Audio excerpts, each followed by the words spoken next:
بسم اللہ الرحمن الرحیم، السلام علیکم۔ سیاستدان اپنی خیر بنائیں۔ 500 سیاستدانوں کی بات ہو رہی ہے، 500 سیاستدان۔ ابھی تو یہ کہا جا رہا ہے کہ 5000 ہی ہیں، لیکن کم از کم 500۔ اب ان کے لیے بہت خطرناک اعلان ہو گیا ہے، اور اعلان بھی اس شخص کی طرف سے ہوا ہے، اس شخصیت کی طرف سے ہوا ہے، اس طاقت کی طرف سے ہوا ہے جس نے سب سے پہلے کہا کہ جی 26ویں ترمیم، پھر کہا 27ویں ترمیم، اور اب تو 28ویں ترمیم کی بات بھی کر دی ہے۔ 26ویں 27ویں پر کئی وزراء تک کہتے تھے نہیں ایسا کچھ نہیں، ابھی تو کوئی ایسی ڈسکشن نہیں ہے، نہیں کچھ نہیں ایسا ہو رہا، فلاں نہیں۔ اور پھر ان کو خود نہیں پتہ ہوتا تھا، وزیروں سمیت کئی پارلیمنٹرینز کو پتہ نہیں ہوتا تھا کہ جی 26ویں میں کیا ہے، 27ویں میں کیا ہے، اور اس کے بعد پھر اچانک ترمیم آتی تھی اور ہو جاتی تھی۔ ہاں، کچھ روڑے اٹکانے کی بات ہوتی تھی، اور پھر انہی صاحب کی طرف سے، نام بھی بتا دیتا ہوں، فیصل واڈا صاحب، ان کی طرف سے ٹیلی ویژن پر آ کر بڑے سخت بیانات سیاستدانوں کے بارے میں آتے تھے کہ یہ پرانے سیاستدان کیا یہی ہیں، یہ اس طرح کے ہیں، یہ ویسے ہیں، جبکہ حکومت میں ہیں اس طرح سے کہ جی انڈیپینڈنٹ کہلاتے ہیں مگر حکومتی سارے بلز میں شامل ہوتے ہیں۔ تو فیصل واڈا صاحب اس طرح کے بیانات دیتے تھے، اور اس کے کچھ عرصے کے بعد پتہ لگتا تھا کہ سب نے لائن میں لگ کے ترمیم پاس کروا دی ہے۔ اب حامد میر صاحب کے شو میں انہوں نے کہا ہے کہ 500 سیاستدان موجودہ بھی اور ایسے بھی جو دنیا سے چلے گئے ہیں، ان کو نکالنا پڑتا ہے، قبروں سے نکال کر ان کو 500 کو گولی مار دیں۔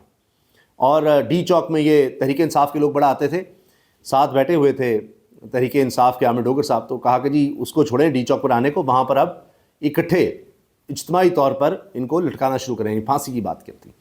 اور حامد میر صاحب نے کہا آپ تو 5000 کی کہتے تھے، کہتے ہیں ہاں جی مجھے یاد ہے میں 5000 کی بات کرتا تھا، میں اب بھی اس بات پر قائم ہوں، لیکن میں نے کہا آغاز تو کریں نا، کم از کم 500 ہیں جن کو سب کے سامنے گولی سے اڑا دیں۔ یہ بات کر رہے ہیں، کتنی خطرناک بات ہے۔ اور اب اس کے بعد 28ویں ترمیم ہے، اس کا بھی پوچھ لیا حامد میر صاحب نے، تو کہا کہ ہاں جی آ رہی ہے، اس میں NFC بھی ہے، اس کے بعد ملک اوپر جائے گا۔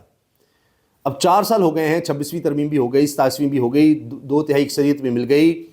اور پھر فیصل واڈا صاحب نے جب کہا تھا کہ مخصوص نشستیں یہ تحریک انصاف کو نہیں ملنی، جبکہ سپریم کورٹ نے فیصلہ بھی دے دیا تھا، اور پھر وہی ہوا، فیصل واڈا صاحب کی بات سچ ہوئی، الیکشن کمیشن بھی نہیں مانا، پھر 26ویں ترمیم ہوئی، اور اس کے بعد نیا بینچ بن کے اس کے سامنے معاملہ گیا، اور وہی ہوا کہ مخصوص نشستیں پھر تحریک انصاف کو نہیں ملیں جو ان کا حق بنتا تھا، اور پھر باقی پارٹیز کو مل گئیں، اور 2/3 اکثریت حکومت کے ہاتھ آ گئی۔ اب وہ جس طرح کی مرضی ترامیم کریں، پھر 27ویں بھی کر لی، مولانا صاحب روتے رہ گئے، اب 28ویں بھی کریں گے، سب دیکھتے رہیں، جو مرضی کر لیں، اب تو سیاہ و سفید کے مالک ہیں، لیکن ملک بہتر نہیں ہو رہا، حالات بہتر نہیں ہو رہے۔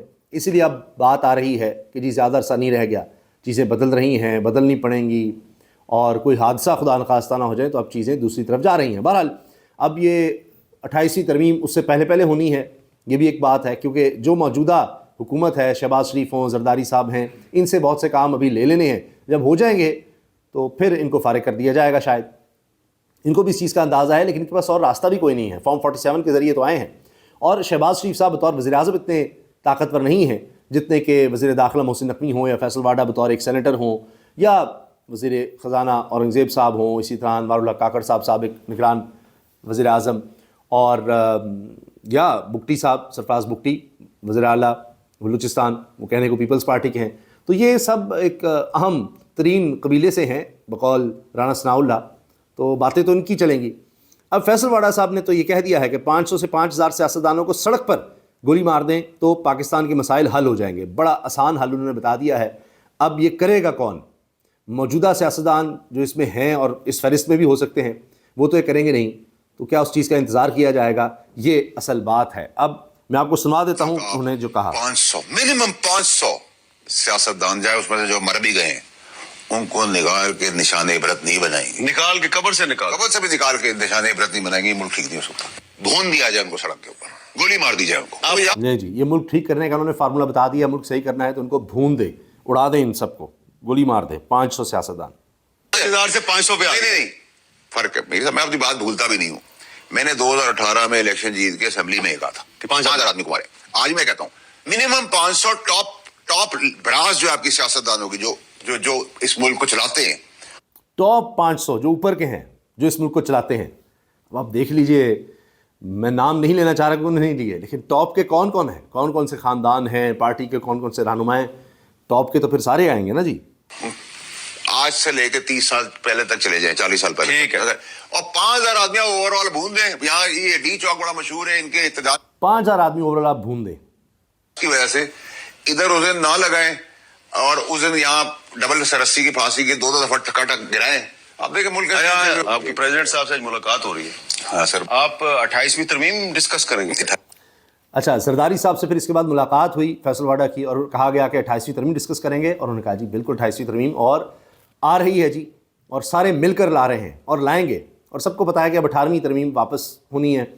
جو صوبوں کے اختیارات تھے، صوبوں کے پاس زیادہ رقم جا رہی تھی، NFC ایوارڈ تھا، وہ سب ریورس ہونا ہے. یہ ترمیم آنی ہے اور 28ویں ترمیم کے بعد آپ کو پتہ ہے کہ ملک میں اسکائی راکٹنگ پوزیشن پہ جانا ہے. ملک تو اوپر جائے گا لیکن 28ویں ترمیم سے کچھ لوگوں کو غشی کا دورے بھی تو پڑے گا. ہاں ہم نیچے آئیں گے نا. ہاں تو ٹھیک ہے. تو تھوڑا سا بتا دیں ہم نیچے آئیں گے نا، یعنی سیاستدان نیچے آئیں گے نا. 28ویں ترمیم میں کیا ہوگا؟ نئے صوبے ہوں گے، NFC بھی ایڈریس ہوگا اور بہت ساری چیزیں ہوں گی سر. کنسنسس اس کو لفظ میں یوز کر رہتا ہوں، ڈیموکریٹک کنسنسس ہو جائے گا. اچھا نہیں جی، ڈیموکریٹک کنسنسس ہو جائے گا جی. یہ سب باتیں جی فیصل واڈا نے کر دی ہیں، اور ان باتوں کو آپ نے لائٹلی نہیں لینا، ہلکا نہیں لینا جی. میں نے آپ کو بتایا کہ یہ پہلے اعلان کرتے ہیں، پھر کیا سپریم کورٹ، کیا پارلیمنٹ، کیا شہباز شریف، کیا صدر زرداری، کوئی نہیں جی. پھر وہ ہو کے رہتا ہے جو پھر فیصل واڈا صاحب کہہ رہے ہوتے ہیں. تو اب آپ اندازہ لگائیے کہ کیا کیا چیزیں انہوں نے کہہ دی ہیں. تو خطرے کی گھنٹی ہے جی، چونکہ جب نظام یا طاقتور حلقے فیصلہ کر چکے ہوتے ہیں تو پھر ان تک پہنچتا ہے اور یہ پھر بتا دیتے ہیں کہ جناب یہ تو ہونے والا ہے. جنید اکبر نے PTI کی سیاست چھوڑنے کا اعلان کر دیا. اس خبر نے تہلکہ مچا دیا جی، کیونکہ جنید اکبر تو بڑے ہارڈ لائنر سمجھ جاتے ہیں، پرانے تحریک انصاف کے ورکر، اور صدر ہیں خیبر پختونخوا کے PTI کے.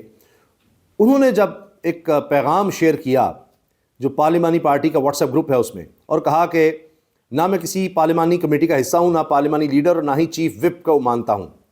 مجھے پچھلے رمضان کے بعد اور بجٹ میں فلور پر بات کرنے کا موقع ملا نہیں. جنید اکبر نے کہا کہ ہر بات پر روزانہ چند لوگوں کو بات کرنے کا موقع ملتا ہے. انہوں نے سوال کیا کہ چیف وپ کون ہوتا ہے کہ روزانہ فیصلے کرے گا؟ ہماری شرافت کو غلط سمجھا جا رہا ہے، اور میرے اپنے لوگ درباری ہیں، یہ نہیں چاہتے کیونکہ میں سخت بولتا ہوں. اسپیکر کو خط لکھوں گا کہ مجھے PTI سے الگ نشست دی جائے، یعنی میں PTI کا نہیں ہوں، مجھے تو الگ ان سے نشست دے دی جائے. اب یہ تو واویلا مچ گیا.